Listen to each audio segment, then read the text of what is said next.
ओम शांति।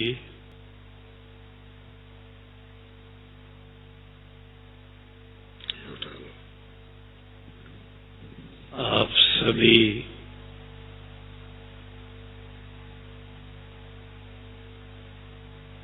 बाप दादा के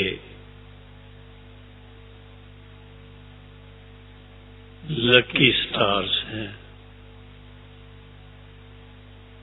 जो आज के दिन 18 जनवरी पर महाराष्ट्र से व अन्य स्थानों से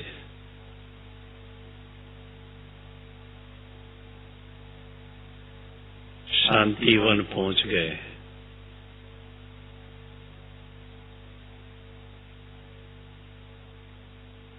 तो आप सबसे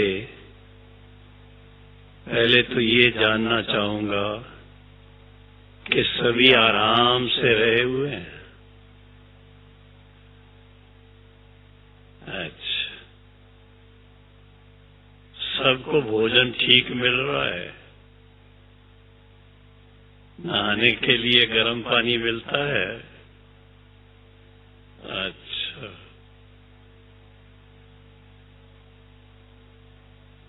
देखो कितने लकी हैं आप।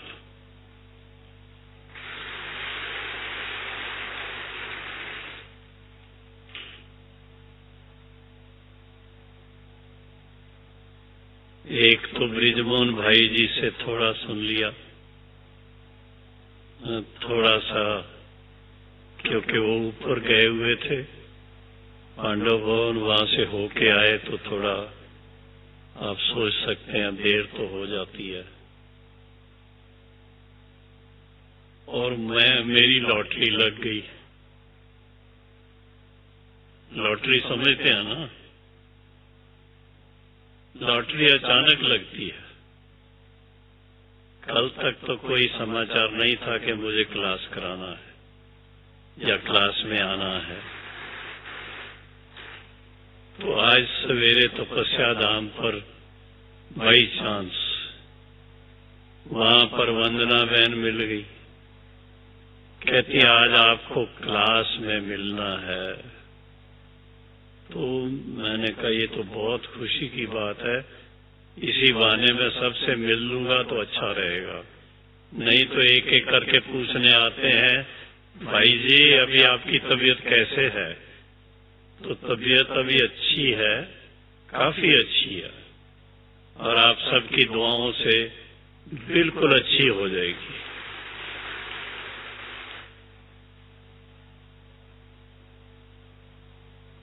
फिर मैंने सोचा कि मैं अकेला जाऊं, ब्रिजमोहन भाई तो थोड़ा टाइम बैठेंगे, तो मैं करुणा भाई को फिर रिक्वेस्ट किया कि करुणा भाई आप भी चलो मेरे साथ।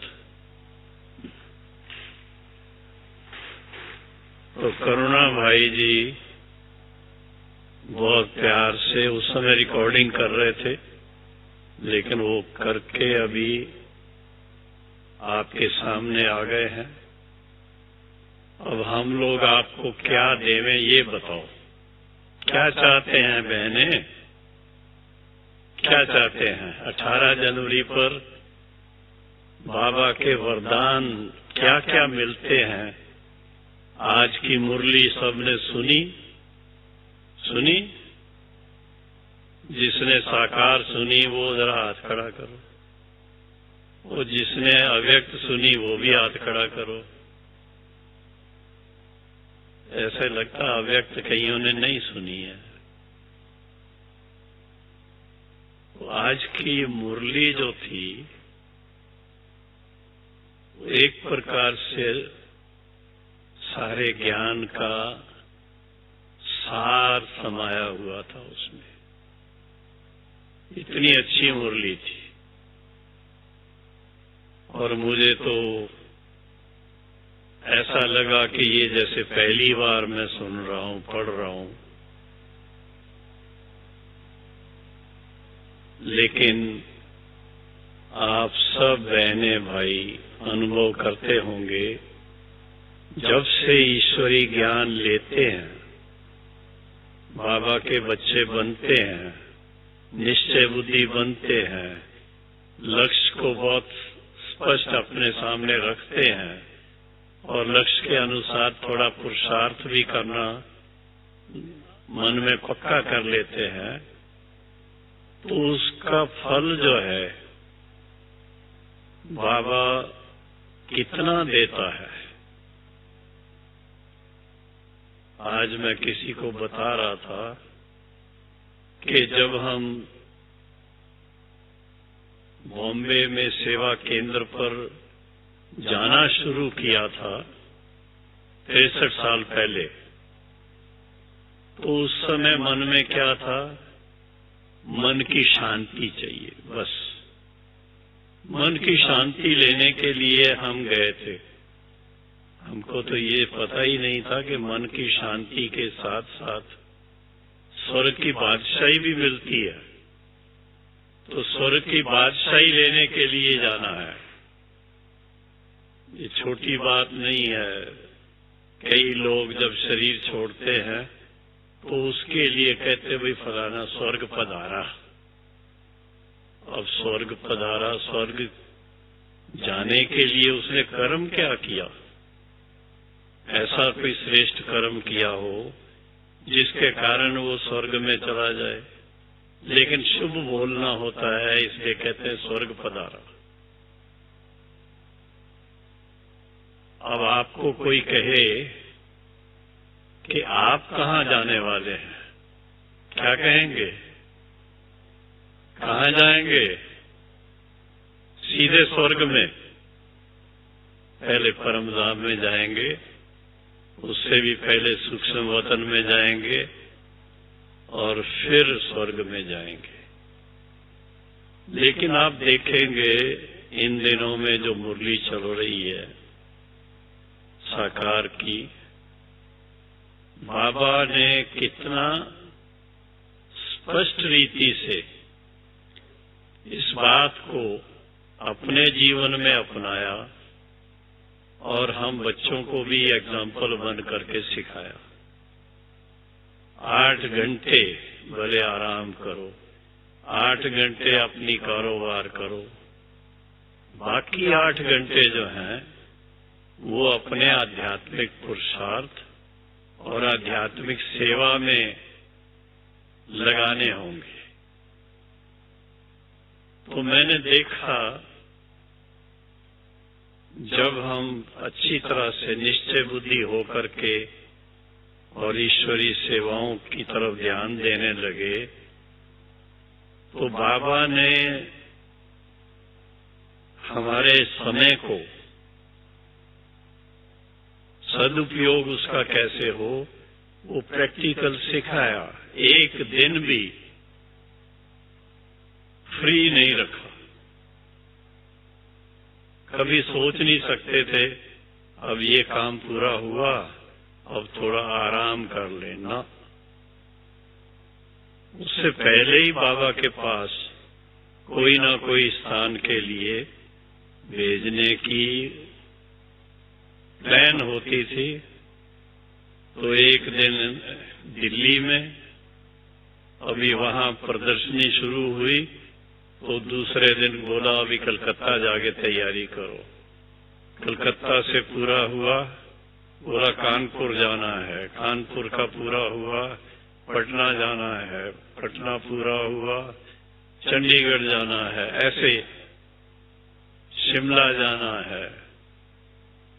तो एक प्रकार से हम बच्चों के समय की वैल्यू क्या है, कीमत क्या है, वो हमें इतना ध्यान नहीं रहता। लेकिन बाबा को हमारे समय की बहुत वैल्यू थी कि ये पुरुषोत्तम संगम युग का जो समय है अमूल्य समय है और इसका सदुपयोग करने से क्या हो सकता है। सतयुगी संसार उसकी स्थापना हो सकती है, और अगर कुछ करेंगे ही नहीं, सिर्फ ताली बजाते हैं और बस आराम करते हैं, तो उससे सतयुग नहीं बनता है। और सतयुगी संसार में क्या है, ये तो आप सब महसूस करते होंगे। सबसे पहले तो यही है कि गुलामी से छूट जाते हैं। भारतवासी कितने साल से, कितने 100 साल से गुलाम बने रहे हैं, 2500 साल से। और 2500 साल के बाद फिर बाबा ने आकर के सच्ची आजादी देने के लिए हम आत्माओं को हमारे सारे कर्म बंधनों को खत्म करने के लिए और इसके साथ साथ तन भी तंदुरुस्त रहे, मन भी खुश रहे, धन धान्य भी संपन्न रहे, उसके लिए इस तरह की एजुकेशन, इस तरह की पढ़ाई जो कभी कोई पढ़ा नहीं सकता। पहले सुनते थे कि भाई श्री नारायण या श्री लक्ष्मी बनने के लिए कोई ऐसी करनी करे, क्या करे ये पता नहीं था। अब समझ में आया कि सर्वशक्तिवान पिता परमात्मा जो ज्ञान का सागर है, वो जब आकर के हम बच्चों को फिर से अपना बनाते हैं, फिर से स्मृति दिलाते हैं और हमें लक्ष्य दे देते हैं कि आपको अभी तक अनेक प्रकार की पढ़ाई पढ़ करके कभी आप डॉक्टर बने, कभी आप बैरिस्टर बने, कभी आप इंजीनियर बन गए, लेकिन किसी ने ये पढ़ाई आपको नहीं पढ़ाई कि आप नर से श्री नारायण बन सकते हो, नारी से श्री लक्ष्मी बन सकते हो। वो पढ़ाई अभी हम बच्चों को बाबा पढ़ा रहे हैं। उसके लिए हम सब एक दो को बहुत प्यार से बधाई देते हैं कि ऐसा नर से श्री नारायण बनने का कोर्स जिन्होंने भी उठाया है वो बहुत भाग्यशाली हैं। आपके भाग्य की आपको बहुत बहुत मुबारक हो।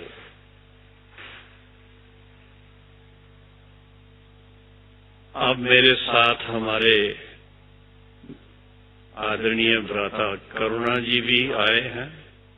इनको रिक्वेस्ट किया आप भी चलो, क्योंकि अभी पता नहीं ये मिलना कब होगा। दिन ब दिन सर्कमस्टांसेस ऐसे होते जा रहे हैं, सब जानते हैं।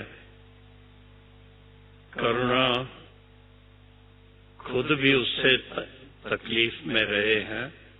इनको भी कोरोना का असर हुआ, मुझे भी कोरोना का असर हुआ। तो वो पास करने के बाद हम समझते हैं कि ये हमारा समय बहुत बहुत वैल्यूएबल है और अपने जो भी ब्रह्मा कुमारी या ब्रह्मा कुमार भाई बहने भाई, चाहे देश में चाहे विदेश में कहीं पर भी हैं, हमें उन सब के निमित्त बन करके जहां तक हो सके सबको बाबा के दिल तख्त नशीन बनने का मार्गदर्शन देना है। ये हमारा फर्ज है। दुनिया के अंदर तो ये होता कि जो कमाई करने लगते हैं अपनी कमाई का ही सोचते हैं, लेकिन बाबा ने देखो हर एक बच्चे को कहा आप खुद भी कमाई करो और आप साथ में दूसरों को भी आप समान बनाओ, बल्कि बाप समान बनाओ, ताकि कोई वंचित न रह जाए।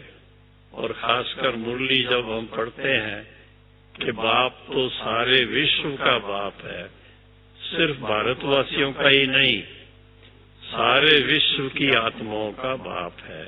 तो सबको मुक्ति, जीवन मुक्ति का रास्ता बताना वो बाबा की तरफ से निमित्त हम आप सभी जो भी बाबा के बच्चे हैं, हमें उस पर अटेंशन देना है।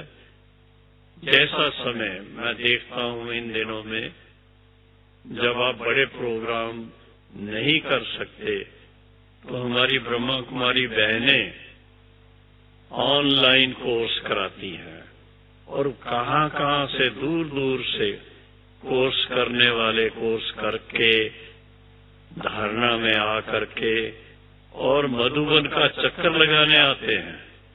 तो ये बहुत बड़ी सेवा है। जैसा समय वैसे हिसाब से उसके साधन निकलते रहते हैं, क्योंकि बाबा का विशेष इशारा मिलता रहा है, बच्चे कोई एक भी आत्मा वंचित न रह जाए, उसको पता न लगे कि हम सब का परम पिता परमात्मा इस धरा पर आकर के हमको मार्गदर्शन दे रहे हैं। तो आज हम सब इतने भाग्यशाली बाबा के बच्चे, खास बाबा के दोबारा मिलन का समय, पहले भी मिले हैं, इस क्लब में भी पहले मिले हैं और आज फिर से मिल रहे हैं। और शाम को आप जानते हो वीडियो के द्वारा बाबा के साथ रूह रूहान होगी और कितना आनंद आएगा सन्मुख देख करके। खूब ताली बजाओ जोर से।